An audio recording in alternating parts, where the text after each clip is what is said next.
Well, hello again. And today I want to do something kind of unique. I just want to wing it. I have no notes and I have nothing prepared. And this kind of takes me to the beginning when I started doing these podcasts because, there was just stories that I just told at the beginning that I used to use in my presentations. But anyway, I do have something I want to talk about. And I just decided this. And I want to talk about the ring. I don't know if you can see that very well, but this is a ring that I've worn for, I guess, I would say 3, 4, maybe 5 years, no longer. But so I want to tell you the story of the ring.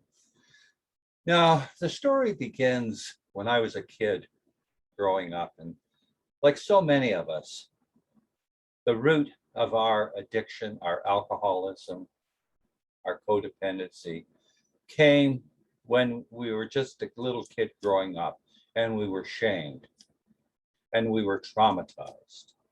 And I was a really smart kid, but I was also a super, super sensitive kid. So it just means I was kind of hurt more deeply, probably. But anyway, one of the big things that when you're traumatized is you lose your identity. You're taught to be a sheep and, all you're good for, and that's to parrot the party line. And it's sad, and it really is sad what happens to us.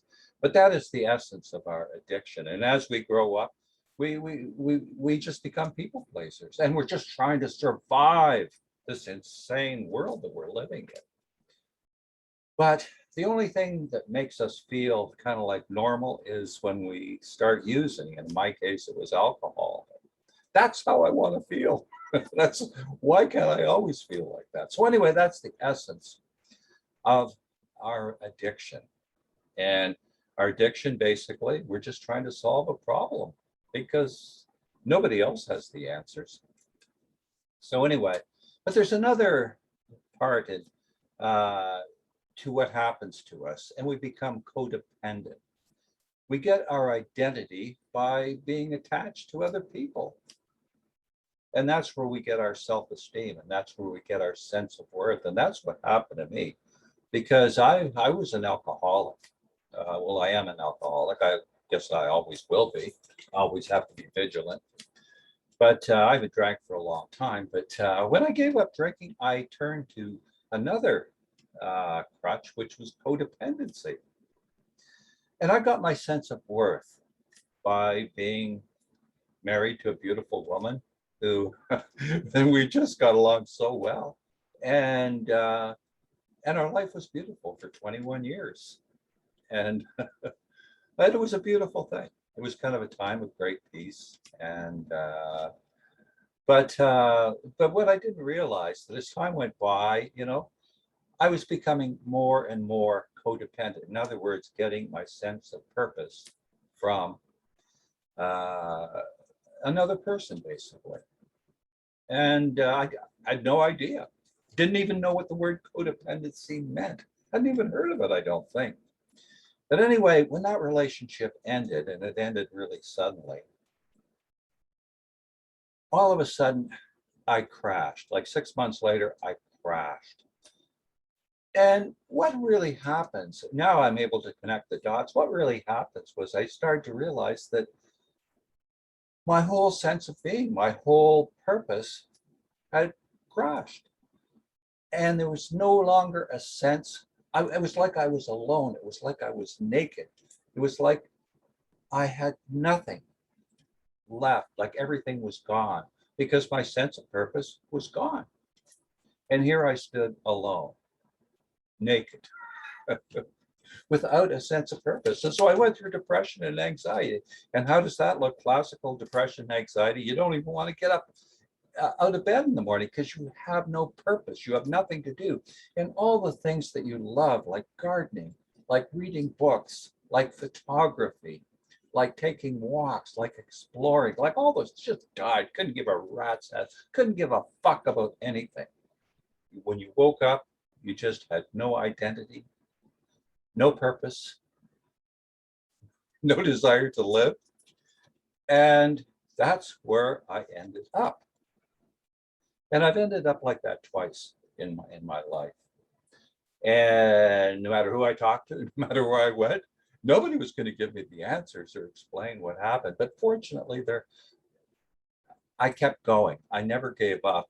And I kept talking to people. I kept, exploring and trying to find the answer. I was screaming for help. And finally, I came to understand why I became an addict, why I became codependent. And, I'm taking a course coming up in a few days with Gabor Mate. It's a 4-day course where I'm going to explore more and more this idea of where our addictions come from, and the trauma and the shame that, is basically the essence of it.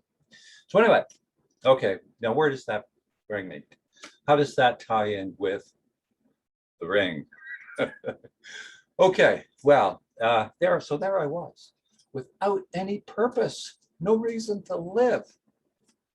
But gradually I started to do things, and I started to incorporate things into my life, and I got moving and I got moving.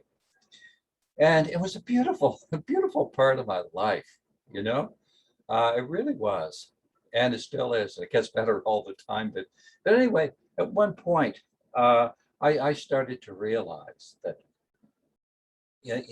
that one thing that happened to me, and this was kind of like a story, and someone at one point said, well, and this was kind of tied in with my son. Like, my son wouldn't talk to me for a number of years, and I was hurt and I couldn't understand why. And someone said, well, it kind of sounds like there's nothing you can do about it, because it kind of sounds like it's more his problem, but you can work on yourself.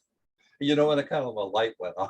He said, well, yeah, I think I can do that. So I started reading, I started going to meetings, and I just started growing and growing and growing and recovering. And it was almost exponential. It was kind of like, shh. But anyway, during that point, I realized I started to work on myself. And fortunately, I had the tools. Like, now I could connect the dots and understand the relationship between codependency and shame and trauma, and becoming the person that I was meant to be, and getting my identity back, and not being a people pleaser, standing up for myself, and I'll work on that for the rest of my life. But anyway, it's a huge thing to stand on my own 2 feet, to be the person I am. So anyway, when I was on that journey, all of a sudden, working on myself, becoming the person I wanted to be, I said, like, I'm going to be here for me. For the first time in my life, I'm not going to please others. I'm going to be the person I want to be. And I'm going to bring honor to myself. I'm going to love myself. I'm going to bring honor to myself by standing up and being the person I was meant to be, and not being afraid. And that was huge. That was so huge. Like, you're not going to abuse me anymore. I'm not just going to say, oh, you're having a bad day. You don't know what you're talking about, being this Mr. Nice Guy. Like, no, I'm going to say, look, I am not going to suffer abuse. I'm going to bring honor to myself. But then I started to think too, like, I can bring honor to my family. I can bring honor to, especially to my higher power. Because without my higher power, I don't have a life. My higher power is my life, as I explained in one of the other podcasts. And I could bring honor to all the people that are in my life by the way I live, by becoming the person that I am. And to me, all of a sudden I realized, hey, I got purpose. I got this huge, beautiful purpose to live my life. And this is something that happens every moment that you're alive. You live your life saying, if I do this, if I do that, if I'm living my life this way? Is it bringing honor? And if it is, that's my purpose. And I'm not saying I'm perfect. I'm so far from being perfect.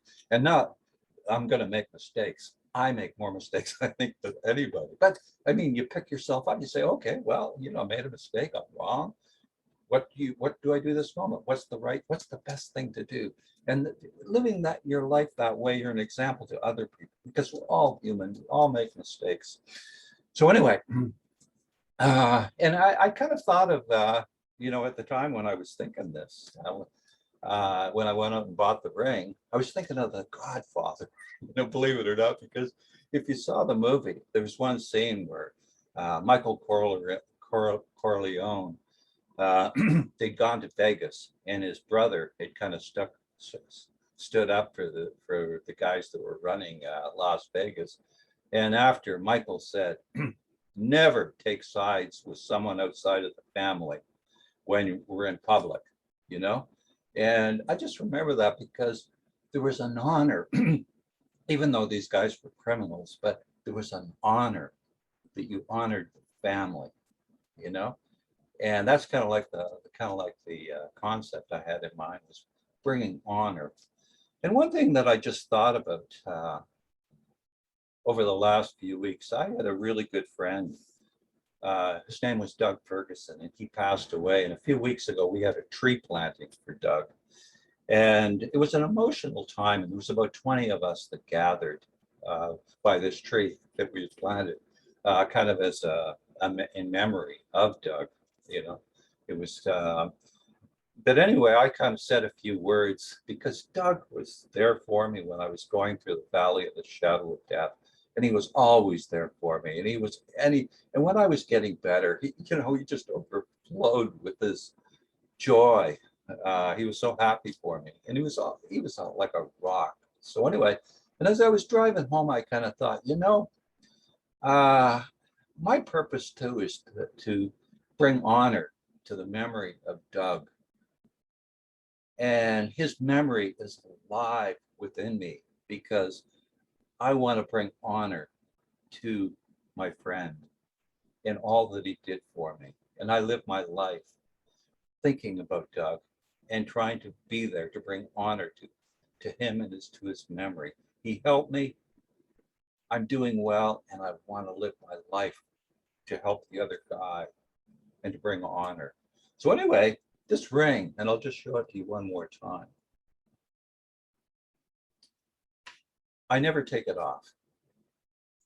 And it's just such a huge thing for me now, is to realize that there was a time when I didn't have purpose, when I didn't think there was one reason why I should be around.